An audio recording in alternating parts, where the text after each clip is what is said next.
16 বছরের সেই হাসি খুশি মুখে আজ গ্রহণ লেগেছে। জীবন মানে কি সে কিছুই জানে না। ব্যাস স্কুল ব্যাগটি কাঁধে নিয়ে সকাল সকাল স্কুলে যেত, শিক্ষকের বাড়িতে যেত, বন্ধু বান্ধবী সহপাঠীদের সাথে কতই না গল্প গুজব আড্ডায় মজে থাকত সে। মোবাইল স্ক্রিনে ভেসে ওঠা দুই ধরনের ছবি তা স্পষ্ট জানান দিচ্ছে যে আজ সে কত অসহায়।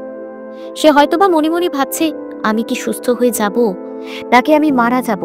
আমার চিকিৎসার জন্য বাবা 25 লক্ষ টাকা জোগাড় করতে পারবেন তো? এইসব বুক ভাঙানো চিন্তা ভাবনা হয়তোবা তাকে তিলে তিলে কুড়ে খাচ্ছে। দৈহিক রোগের তুলনায় মানসিক রোগটায় হয়তোবা মানুষকে মৃত্যুর পথে এগিয়ে নিয়ে যেতে ত্বরান্বিত ভূমিকা নেয়। কোয়েল সিনহা, মাত্র 16 বছর বয়স।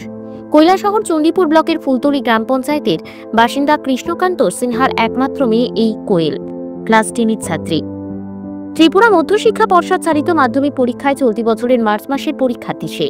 সেই সংবাদ মাধ্যমকে জানিয়েছিল বড় হয়ে একজন বড় অফিসার হতে চায়, দেশ সেবা ও মানব সেবা করতে চায়, কিন্তু তার সব আশা আকাঙ্ক্ষা যেন আজ বিসর্জিত। সে ব্লাড ক্যান্সারে আক্রান্ত হয়ে দীর্ঘদিন যাবৎ আগরতলার হাপানিয়া মেডিকেল কলেজ, পরে জিবি ক্যান্সার হাসপাতালে চিকিৎসাধীন ছিল। পরে জিবি থেকে তাকে রেফার করা হয় মুম্বাই টাটা মেমোরিয়াল হাসপাতালে।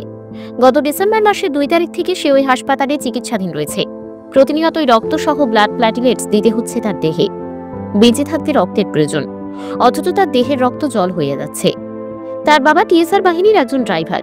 চাকরি করে যা সঞ্চয় করেছেন তা ঢালাও হারে খরচ করছেন মেয়েকে সুস্থ করে তুলতে, কিন্তু সঞ্চিত অর্থও ধীরে ধীরে ফুরিয়ে আসছে বলে জানান তার বাবা।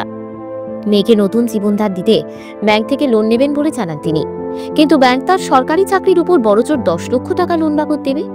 বাদ বাকি প্রায় 15 লক্ষ টাকা কোত্থেকে আনবেন তা নিয়ে এক প্রকার গভীর দুশ্চিন্তায় কোয়েলের বাবা মা। অত্যন্ত গরিব ঘরের ছেলে কৃষ্ণকান্ত সিনহা কোনো ক্রমে সরকারি চাকরির খাতায় নাম লেখান। একমাত্র ভিটে ব্যতীত কোনো জমি নেই যা বিক্রি করে এই দুঃসময় কাজে লাগাবেন। এক মেয়ে ও এক ছেলেকে মানুষ করতে কৈলাসহর থেকে আগরতলায় পাড়ি দিয়েছিলেন। ছেলে মেয়েকে মানুষ করে তুলতে সবকিছু জলাঞ্জলি দিয়ে, কিন্তু বাবার সেই স্বপ্নের নীল আকাশে অমাবস্যা লেগেছে যেন। আজ অসুস্থ কোয়েলে চুল কেটে দেওয়া হয়েছে হাসপাতালের তরফে। কোয়েল বড্ড অসহায়, মানসিক দিক থেকে ভীষণভাবে পতিত সে। তাকে বাঁচাতে পারে আপনাদের সাহায্য ও সহযোগিতা। আপনারা সবাই যদি সাধ্যমতো আর্থিকভাবে সাহায্য করেন কোয়েলকে, সে নতুন জীবন নিয়ে ফিরে আসবে আবার। তার লক্ষ্যে পৌঁছাতে পুনরায় নতুন করে স্কুল পড়ে কলেজে যাবে কোয়েল সিনহা। আপনার মোবাইল স্ক্রিনে তার বাবার ব্যাংক অ্যাকাউন্ট নম্বর সহ মোবাইল ফোনের নম্বর দেওয়া হলো। আপনাদের সবাইকে সাহায্যের হাত নিয়ে এগিয়ে আসতে কোয়েল করজোড়ে আবেদন জানাচ্ছে। উত্তম সিনহার রিপোর্ট, ত্রিপুরা পাইওনিয়ার।